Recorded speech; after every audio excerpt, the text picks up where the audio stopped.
वो तत्काल भाव राज्य में आके वो बैठ गए। वो माताजी ने देखा कि शरीर से पानी टपक रहा है, अब कहीं गए नहीं आए नहीं, ये क्या हो गया, शरीर से पानी कैसे?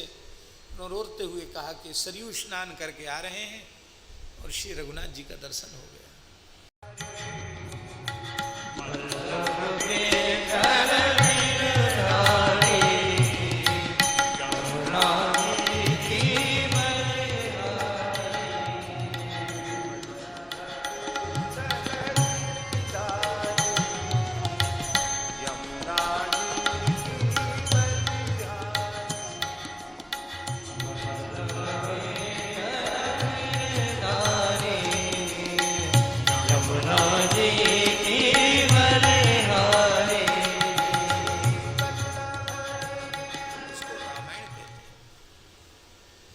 हमारे श्रीधाम वृंदावन में एक दिव्य महापुरुष थे, हमने उनका खूब दर्शन किया है।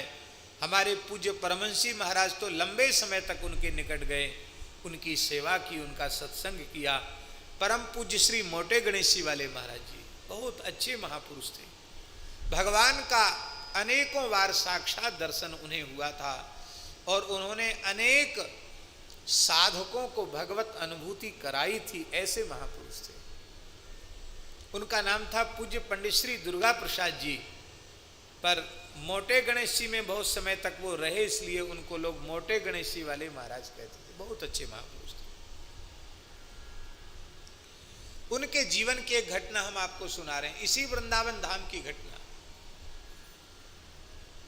प्रेरणा लेने एक भैया जी, इसको नया भक्तमाल कह लो एक प्रकार से।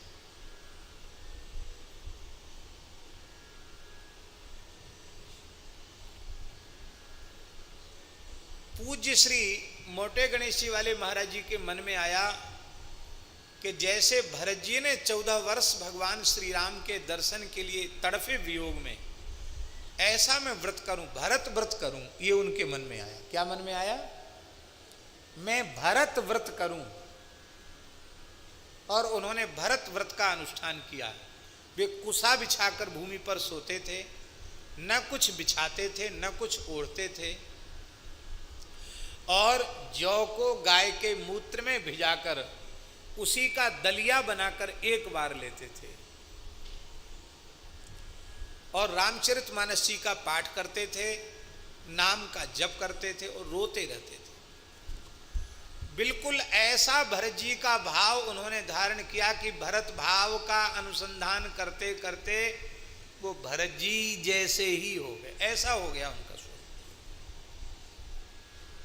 आहन्य सुरुदन करते रहते, अद्भुत था उनका भरत व्रत, मोटे गणेशी वाले महाराज जी का। और अब वो जैसे भरत जी विकल होते हैं राम जी के दर्शन, ऐसी निरंतर विकलता बनी रहती। भरत भाव का अनुसंधान करते करते शास्त्री जी उनकी ऐसी स्थिति हो गई, वे अपना मुंह किसी को नहीं दिखाते थे, बिल्कुल भरत भाव में हो गए। जैसे भरत जी अंधेरे में स्नान करके आते कि हमारा मुंह कोई न देख ले, हमारे कारण श्री रघुनाथ जी को वन में जाना पड़ा, ऐसे ही। तो एक बार बैठकर मानस जी का पाठ कर रहे थे और श्री राम जी के दर्शन के लिए बहुत विकलता बढ़ रही थी। और उसी समय रामचरितमानस की एक चौपाई आई जो राम जी के मुख से निकली।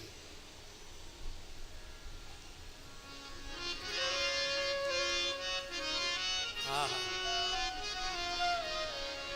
उत्तर दिशि बह सरयू पावन, दिव्य धाम मम पुरी सुहावन, उत्तर दिशि बह सरयू पावन, जाम जन ते बिनहि प्रयासा, मम समीप नर पावहि वासा, जाम जन ते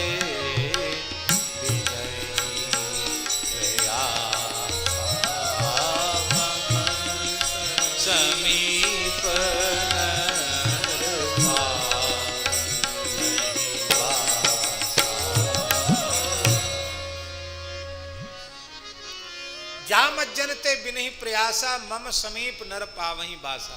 और ये बोले इतना अच्छा साधन, केवल सरयू जी में एक गोता लगा लो, राम जी मिल जाएंगे।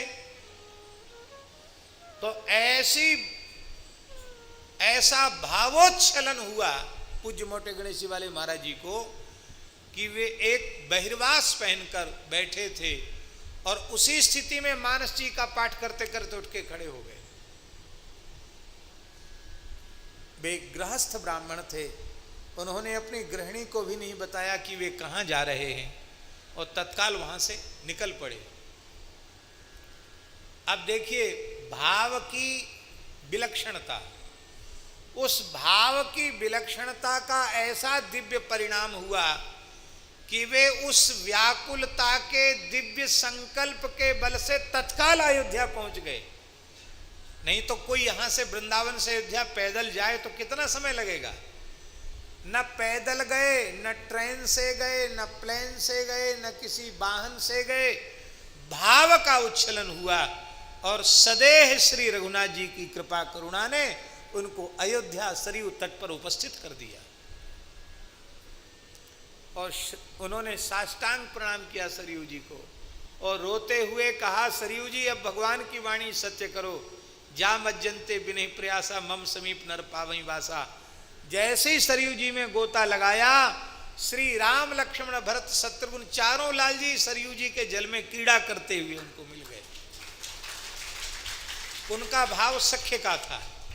श्री मोटे गणेशी वाले महाराज जी का भाव कृष्ण के प्रति भी सखा का भाव था, राम जी के प्रति भी सखा का भाव था। तो उनके भाव के अनुरूप श्री रघुनाथ जी ने उनको दर्शन दिया और बोले जाओ अब पहुंच जाओ, वहां माता जी चिंता करेंगी। और उनकी धोती जो थी वो सरयू जी के जल से भीजी हुई थी। वो तत्काल भाव राज्य में आके वो बैठ गए। वो माता जी ने देखा कि शरीर से पानी टपक रहा है, अब कहीं गए नहीं आए नहीं, ये क्या हो गया, शरीर से पानी कैसे। उन्होंने रोते हुए कहा कि सरयू स्नान करके आ रहे हैं और श्री रघुनाथ जी का दर्शन हो गया।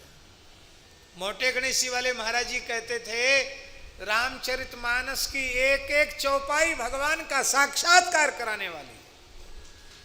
इसलिए श्री राम अय्यते प्राप्यते येन तद रामायणम, राम जी की प्राप्ति जिससे हो जाए उसको रामायण कहते हैं। रामायण जी को अपने हृदय में उतार लेना चाहिए, रामायण जी को अपना कंठार बना लेना चाहिए। संपूर्ण श्री रघुनाथ जी का स्वरूप श्री रामचरितमानस के रूप में, रामायण के रूप में प्रतिष्ठित है।